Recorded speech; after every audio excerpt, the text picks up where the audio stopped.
Di sini saya akan sharing ya ilmu tentang gizi dan mitos pada penderita diabetes mellitus. Perkenalkan, nama saya Dr. Arif Iriandri, dokter spesialis gizi klinis di Rumah Sakit Edelweiss, Bandung. Untuk mempersingkat waktu, kita langsung saja. Kita bahas sedikit dulu tentang prevalensi atau angka kejadian. Tadi Dr. Umi sudah cerita bahwa angka kejadian diabetes mellitus di Indonesia itu mulai ada peningkatan. Di sini saya ambil sumbernya dari Riskesdas tahun 2013, ini perbandingannya tahun 2018. Ini terlihat nih usia yang dari mulai setengah tua lah, kita bilang usia 45 sampai udah usia tergolong tua 55, 64, 65, 74, ternyata ada mengalami peningkatan. Oleh karena itu, saran saya usia 45 tahun mulailah screening diabetes mellitus. Kemudian apa aja sih penyakit diabetes mellitus yang tidak terkontrol? Nah, akibatnya itu yang kita paling takut ya. Pertama, ada stroke. Saya takut banget nih karena stroke. Pasien seperti ini berisiko malnutrisi. Kemudian juga ada penyakit jantung koroner. Ada kaki borokan dan sulit sembuh. Ini amit-amit banget. Kalau kaki sudah borokan dan sulit sembuh, udah nggak bisa diobati, satu-satunya jalan kita harus amputasi. Kemudian ada juga gagal ginjal. Orang dengan gagal ginjal ini kadang diperlukan cuci darah. Jika sudah cuci darah, makanannya itu harus berbeda dengan orang biasa. Kemudian juga ada yang kesemutan, Dr. Umi sudah cerita tadi, dan juga kebutaan. Coba kalau misalnya kita amit-amit terdapat kencing manis sampai terjadi retinopati diabetik, bisa terjadi buta, walaupun mata melek tapi buta. Itu sangat tidak enak. Nah, yang tadi telah kita lihat tadi, prevalensi atau angka kejadian diabetes mellitus itu makin meningkat, terutama pada usia orang yang sudah lanjut. Dimulai dari usia 45 terus meningkat. Apa aja sih yang mempengaruhi asupan makanan? Kita lihat di sini, terutama pada penderita usia lanjut. Pada penderita usia lanjut yang usianya sudah agak sepuh, di sini pasti sudah mengalami atau jangan sampai lah kalau mengalami. Biasanya kalau normalnya atau fisiologisnya, pasti rasa pengecapan akan berkurang. Kedua, berkurangnya penciuman. Ini berhubungan. Otomatis kalau penciuman kita berkurang, rasa pengecapan kita juga berkurang. Tapi ini hati-hati ya, penciuman ini sekarang lagi sensitif. Karena lagi COVID kan, kalau udah berkurangnya penciuman, mikirnya udah kemana-mana. Belum tentu. Kemudian ada gangguan dari rasa kenyang. Orang tua ini biasanya lebih cepat kenyang. Karena pengosongan lambungnya terhambat, berkurangnya asam lambung yang berisiko malnutrisi. Bayangin sudah terkena penyakit tersebut, kencing manis dan stroke, makannya sedikit. Belum lagi ada gangguan di sini, patologi. Pada orang stroke itu terjadi disfagi atau masalah dalam menelan. Kalau nggak bisa nelan, tersedak, itu bahaya. Terpaksa harus saya pasang selang di hidung. Jangan khawatir, jangan takut. Ada beberapa pasien saya yang melihat kalau dipasang selang di hidung, sudah sepertinya itu gawat sekali, sudah menuju yang arah yang jelek. Bukan, itu justru jalur untuk memberikan makan, karena ada gangguan menelan. Kemudian pada orang tua ini yang saya bilang nih, saya sering bilang, giginya ini udah mulai ompong, udah kayak motor metik nih, nggak punya gigi, saya bilang. Nah, kalau udah nggak punya gigi, otomatis konsistensi dari makanan harus berubah. Pasti harus lebih lunak. Di mana makanan lunak, biasanya energinya lebih rendah, sehingga tidak tercukupi energi harian. Kemudian disfagi sudah penyakit. Penyakit yang telah disinggung sebelumnya, diabetes mellitus itu komplikasinya kan kemana-mana. Bisa stroke, gagal ginjal. Itu biasanya kalau sudah stroke, gangguan menelan. Gagal ginjal, biasanya mual. Dia nggak mau makan. Kalau orang yang misalnya diamputasi, gara-gara kakinya sudah busuk, itu biasanya stres, nggak punya kaki. Nanti dia nggak mau makan. Kemudian juga ada obat-obatan. Obat-obatan ini memang dibutuhkan, tapi beberapa obat-obatan ada efek sampingnya. Contoh, pada orang yang mau diamputasi kakinya, pasti kita kasih antibiotik. Antibiotik tersebut mengakibatkan seseorang tersebut nafsu makannya menurun, atau juga obat penahan nyeri. Kemudian ada orang sudah terkena penyakit, stres, perlariannya ke alkohol. Padahal kita tahu alkohol itu energinya tinggi, sudah gitu merusak tubuh, juga merusak liver. Ada lagi namanya demensia. Demensia itu orang tuh udah lupa nih, suka pikun. Saya sudah makan belum ya? Tadi makan apa? Hati-hati yang sudah seperti itu. Nanti saya konsul ke bagian jiwa, bertemu dengan dokter Moro nanti. Kemudian ada sosiologi juga, kemampuan untuk membeli makanan sudah menurun. Udah pasti, jika seseorang tersebut diabetes, kakinya sudah nggak ada, pakai kursi roda, otomatis ke pasar jalannya pasti lebih sulit. Yang tidak diamputasi pun sudah tua, jalan ke pasar juga sudah mulai sulit. Kemampuan untuk menyiapkan makanan, jelas. Karena sudah tua, energi sudah menurun, otomatis untuk kemampuan untuk menyiapkan makanan akan menurun juga. Status finansial ekonomi rendah. Jadi orang tua ini kan banyak yang sudah tidak bekerja, otomatis pendapatannya itu sudah tidak ada. Maka finansial sosioekonominya rendah, nggak punya uang, nggak bisa beli ini yang dia mau. Kemudian terganggunya aktivitas kehidupan sehari-hari, berkurangnya interaksi dengan sesama saat makan. Biasanya kalau kita makan sendiri atau makan bareng-bareng dengan keluarga atau teman, pasti lebih nikmat dengan teman atau keluarga. Ini menyambung ke sini, ke psikologi. Karena kalau psikologi nih, kalau kita kesepian, otomatis kita cenderung depresi. Akibat dari depresi tersebut, kita tidak mau makan. Depresi juga dipicu oleh faktor-faktor lainnya, misal penyakit yang dari kencing manis tersebut. Saya setuju banget dengan Dokter Umi, kita harus menerima apa yang sudah terjadi yang tidak bisa disembuhkan. Sudahlah, kita terima. Namun tetap kita walk up atau kita evaluasi terus-menerus supaya tidak terjadi keparahan yang berlanjut. Kemudian ada kecemasan. Cemas nih, ke depannya nanti gimana penyakit saya. Memang itu adalah hal yang wajar. Jika cemas tersebut tidak bisa tertangani sampai mengganggu aktivitas, baiknya konsul ke bagian kejiwaan kalau saya. Karena dari konsul tersebut bisa meredam atau meringankan kecemasan dan depresi tersebut. Kesepian sudah, kemudian kehidupan yang emosional, kadang yang orang tua itu kan, kemudian kehidupan yang emosional, orang yang lebih tua biasanya cenderung lebih emosional. Kalau misalnya orang muda tuh ngomongnya, wah sudah tua, baperan. Itu bukannya baperan sih menurut saya. Memang kalau sudah tua itu, apalagi orang dengan yang punya pangkat tinggi, ada post power syndrome.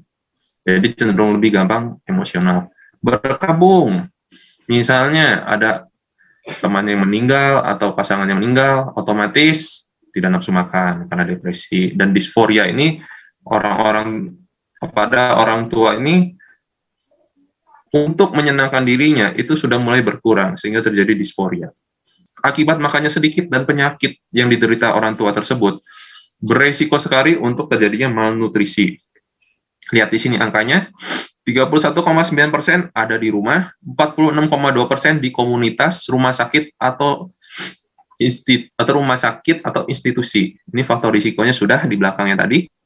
Nah, dampaknya ini apa? Dari malnutrisi pun lagi ramai, disfungsi imunitas. Jika makannya buruk, imunitas pasti menurun. Dan otomatis komplikasi atau outcome-nya lebih buruk. Ada anemia, penurunan fungsi otak atau kognitif, penyembuhan luka yang buruk, sudah pada DM itu penyembuhan lukanya buruk ditambah nafsu makannya yang menurun, padahal kita tahu asupan gizi itu seperti protein itu untuk menyembuhkan luka, dibantu juga dengan mikronutrien dan meningkatkan angka kesakitan dan kematian. Orang yang malnutrisi itu dirawat di rumah sakit akan lebih panjang. Misalnya kalau tidak malnutrisi 7 hari, malnutrisi bisa 10 hari. Itu contoh. Kematiannya juga lebih meningkat.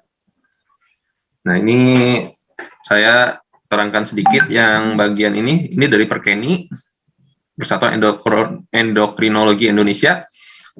First line-nya orang diabetes itu tetap modifikasi gaya hidup dan gaya hidup sehat, yaitu pola makan dan aktivitas fisik.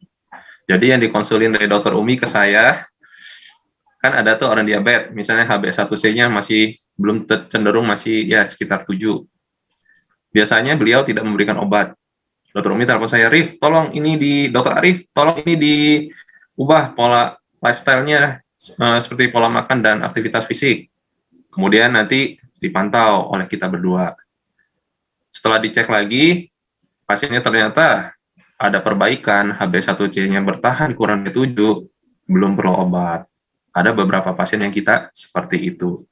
Namun, jika pasiennya nakal, udah diatur pola makan, disuruh olahraga males, tetap nonton cuma duduk-duduk aja, otomatis gula darahnya juga kurang baik. Jika kurang baik, harus diberikan obat. Ini ranahnya dokter Umi yang lebih jago, jadi saya yang ini diserahkan ke dokter Umi. Untuk yang modifikasi gaya hidup sehat, bisa saya bantu.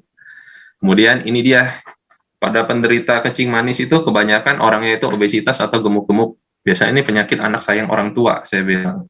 Orang tua, sudah tua, gemuk, dikasih makan terus oleh anaknya. Datang, bawain martabak.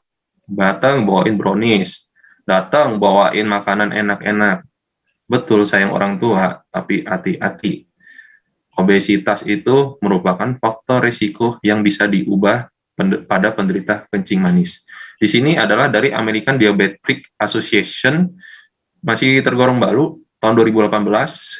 Dia mengatakan pada American Diabetes Association ini, berat badan dikurangin lebih dari 5% dengan kombinasi penurunan asupan energi dan lifestyle modification seperti olahraga pada penderita overweight atau obesitas tipe 2, itu dia tuh akan dari ada yang ini, obesitas itu merupakan faktor risiko pada penderita kencing manis. Jadi orang dengan obesitas itu beresiko untuk terjadi kencing manis, terutama pada orang tua ya, yang saya bilang tadi, penyakit anak saya orang tua.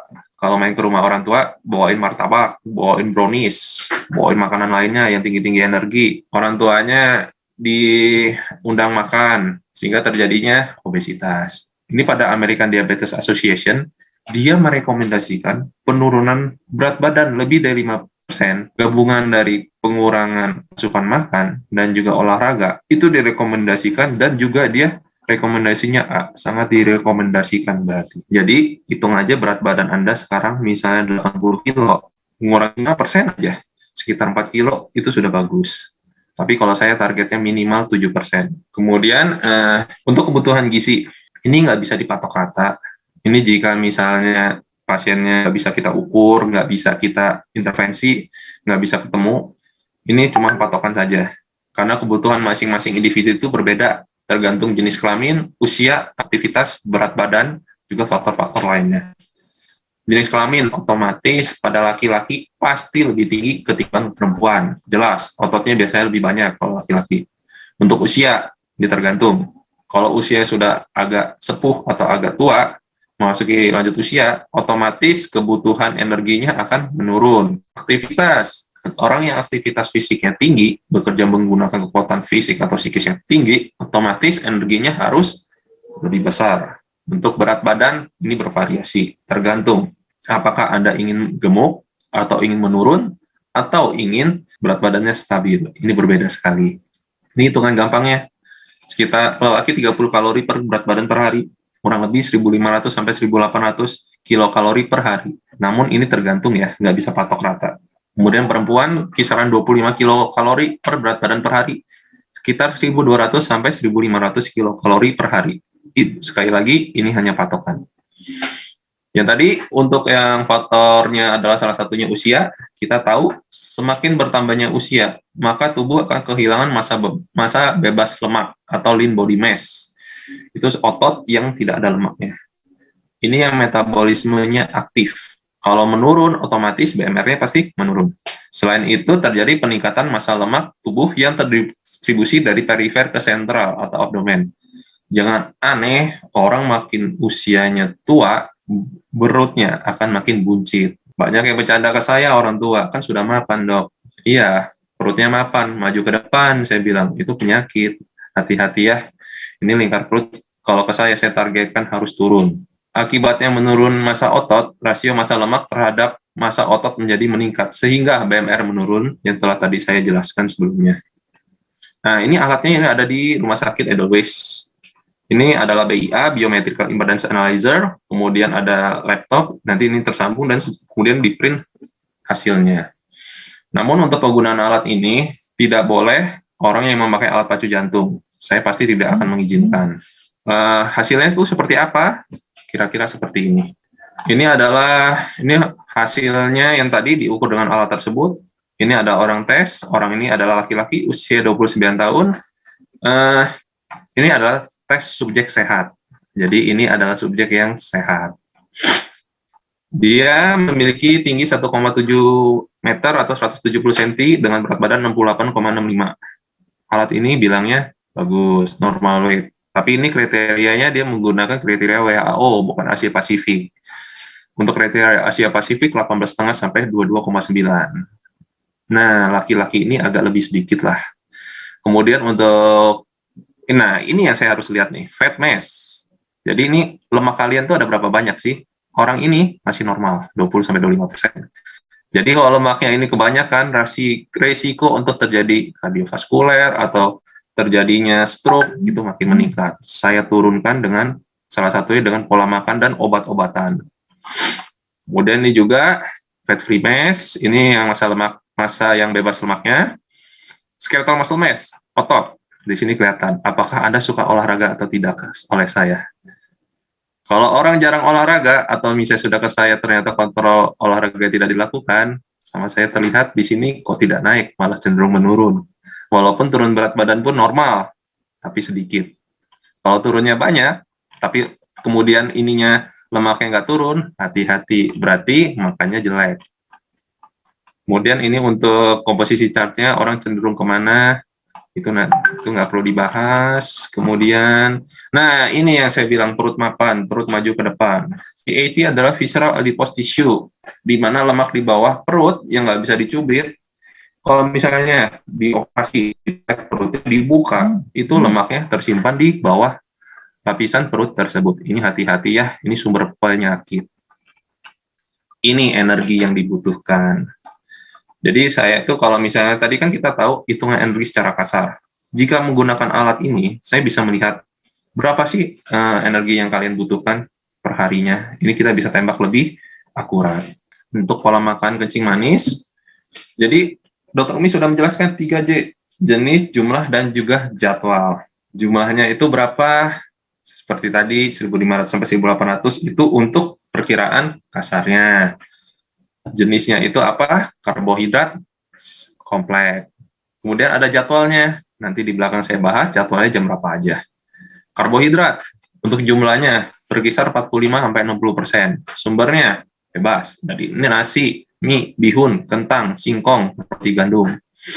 Kemudian untuk karbohidrat simpel, contohnya seperti gula, maksimal 3-4 sendok teh, sekitar 15-20 gram per hari. Saya batasi untuk karbohidrat simpel tuh paling banyak 5% dari kebutuhan total energi.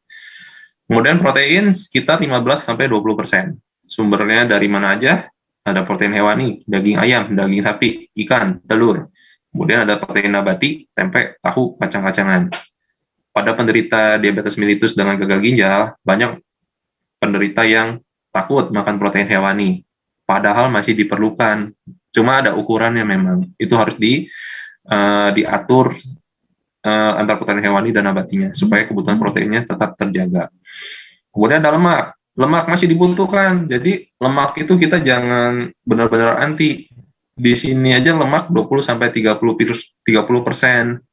Hanya saja lemaknya lemak baik, bukan lemak jahat. Lemak-lemaknya itu dari mana aja? Contoh dari minyak zaitun, minyak ikan, ataupun minyak kelapa. Hati-hati ya dengan lemak jenuh, masih boleh, cuma kurang dari 7% dari kebutuhan lemak tersebut. Contohnya, berasal dari gorengan, cireng, pisang goreng, tahu, isi olahan deep fried seperti ayam goreng atau lele goreng. Ini baiknya dikurangi, jangan terlalu banyak. Karena lemak-lemak tersebut memicu penyakit jantung, penyakit stroke. Ada juga vitamin dan mineral. Ini 100% kebutuhan atau disebut RDA, Recommended Daily Allowance. Sumbernya apa aja? Ada dari sayuran, tomat, timun, selada, bayam, kangkung, selada, seledri. Untuk sayuran, saya batasi. Kalau bisa, yang di sop atau yang dilalap saja. Jangan yang ditumis. Tumis maksimal 1 kali per hari. Karena kalau tumis menggunakan minyak, sedangkan minyak jenuh kita harus membatasi kurang dari 7% per hari. Buah-buahan apa aja? Ada apel, pil, jeruk, salak, pepaya, jambu. Kalau pusing, makan buah apa aja? Gampang, buahnya itu buah yang berair. Kalau dipejet, keluar air. Tapi hati-hati ya, ada yang nawar ke saya, dipejet keluar air, yaitu mangga harum manis. Saya sudah bilang, penyakit Anda apa? Penyakitnya kan kencing manis. Kebanyakan mangga harum manis menjadi kencing manis yang harum.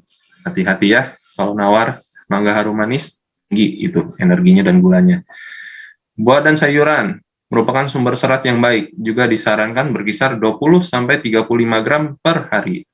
Batasi garamnya 1 sendok teh per hari. Kemudian ada beberapa pasien saya mengatakan, saya suka makan madu dok, madu itu baik. Lihat dulu, di sini sumber dari United States Department of Agriculture. Kita lihat, ini gula di 100 gram madu, 82 gram, tinggi ya. Padahal kita batasin 15-20 gram per hari. Ini kandungan pada 100 gram. Saya mengatakan kepada pasien, boleh nggak makan madu? Masih boleh, tapi 1 sendok teh per hari. Kemudian, karena gulanya sudah dipakai di madu ini, gula yang sendok teh yang sisa 2 atau 3 sendok teh tadi, itu gula pasirnya boleh. Tapi kalau di sendok teh nggak boleh sampai muncung, harus diratakan. Kurang lebih 5 gram. Ini salah satu contoh makannya, 3J, jumlah, jenis, dan jadwal. Kita dari jumlahnya dulu. Tadi kan sekitar, kalau laki 1.500 sampai 1.800, perempuan 1.200 sampai 1.500. Jenisnya apa? Karbohidrat kompleks, jangan karbohidrat simple. Karbohidrat simple itu seperti gula, madu, dan permen. Itu jangan. Kemudian ada lagi juga jadwal. Jadwal itu jam 7, jam 10, 13, 16, 19. Intinya, 6 jam kalian makan utama, yaitu makan nasi dengan ayam, sapi, ikan, telur, ditambah tempe tahu.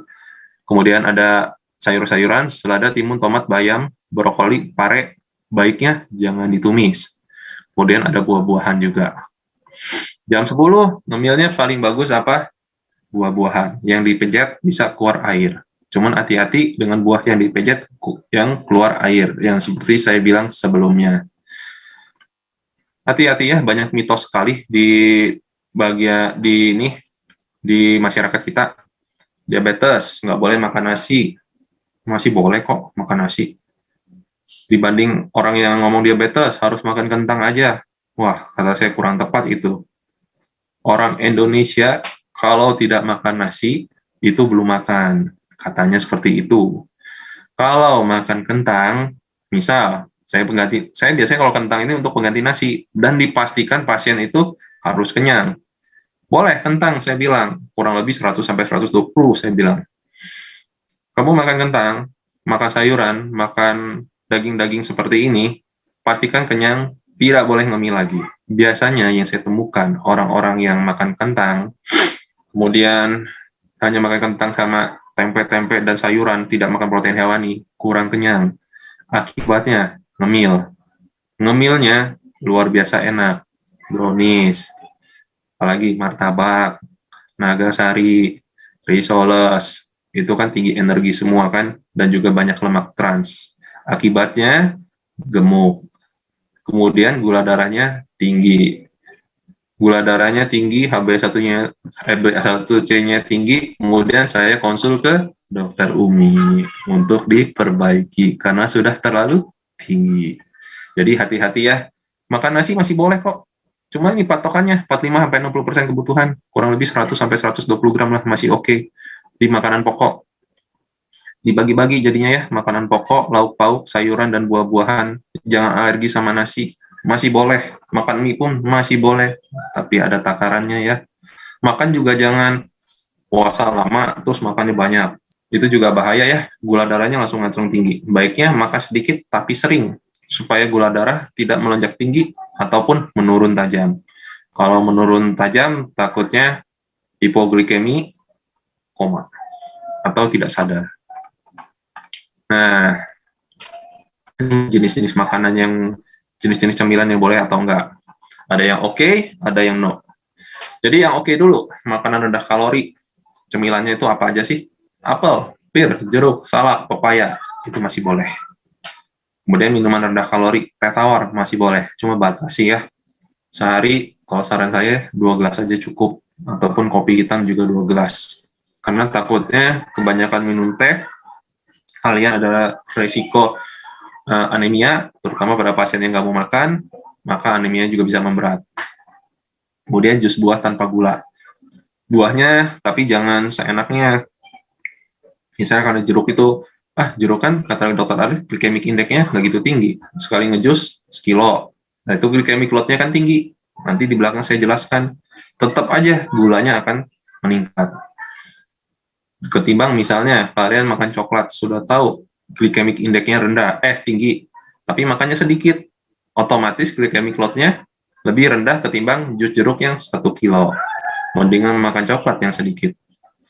Kemudian ada minuman tinggi kalori, ada frappuccino, kopi susu tinggi gula, soda, jus kotakan.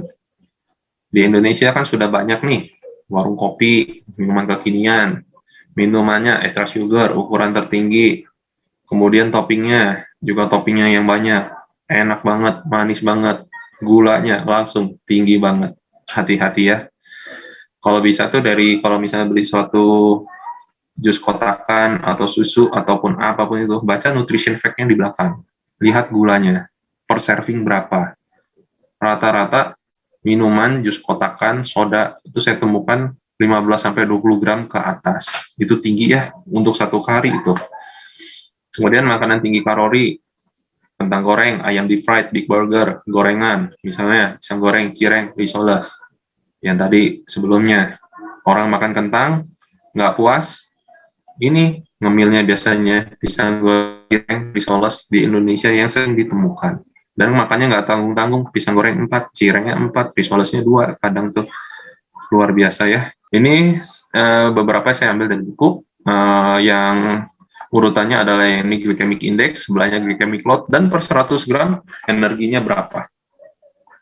Yang saya merahin tuh hati-hati ya, karena itu untuk penderita diabetes atau orang obesitas tuh sebaiknya dihindari. Kalau yang warna kuning hati, tergantung tapi berapa banyak. Kemudian ada potato chip, walaupun ini asin, energinya tinggi. Lihat per serving 487, tergantung mereknya. Kemudian untuk sayuran, sayurannya rata-rata cenderung aman ya. Kalau misalnya kacang hijau, nggak mungkin kita makan kacang hijau per 100 gram, itu banyak kan jadinya, apalagi udah direbus. Itu pasti ngembang banget. Biasanya kita makan hanya setengahnya, 50 gram. Boleh tambah santan nggak? Boleh, 1 sendok teh. Kalau bisa, jangan terlalu sering. Bukannya kacang hijau itu bagus, kita terlalu sering akan bagus. Hasilnya, kalau kelebihan energi, ditumpuk menjadi lemak, juga menjadi penyakit. Kemudian kacang kedelai, sumbernya dari tempe atau tahu, wortel, itu juga bagus.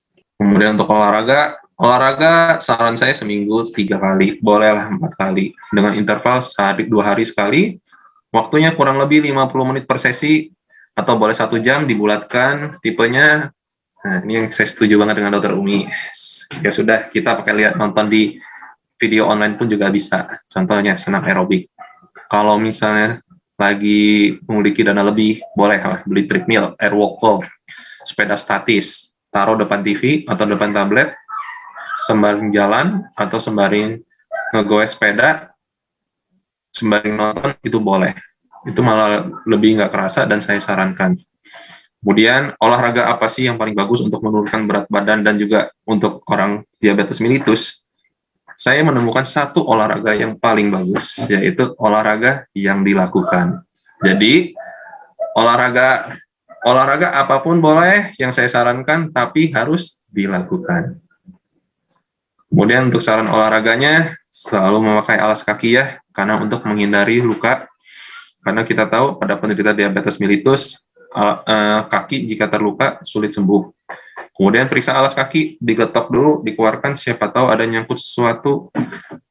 Kita nggak pernah tahu, bisa aja lidi, bisa aja kayak batu-batu kerikil, itu dikeluarkan dulu ya, dikocok sepatunya. Kemudian pilih alas kaki buatan khusus atau yang nyaman sehingga tidak melukai kaki. Ini wajib. Kemudian jangan lupa gunakan kaos kaki dari bahan katun supaya menghindari gesekan juga dari sepatu tersebut. Potong kuku secara teratur. Kadang kita nggak sadar kita pernah menggaruk kaki kita dengan kuku kita yang tajam-tajam. Jika itu melukai kaki kita, penyembuhannya akan lama, itu berakibat kurang baik. Jika ada luka dan sulit sembuh, segera ke dokter. Ini target saya, IMT, indeks massa tubuh. Saya incar yang ideal, sekitar 18,5 sampai 22,9. Tekanan darah sistoliknya kurang dari 140 dan diastolik kurang dari 90. Ini untuk glukosa darahnya. Kemudian untuk profil lipidnya, saya incar seperti ini. Tapi jika ada risiko kardiovaskular yang tinggi, saya turunin target LDL-nya. Kalau ada risiko kardiovaskuler, ada dokter Arsi yang bisa memwalk up-nya. Sekian dan terima kasih.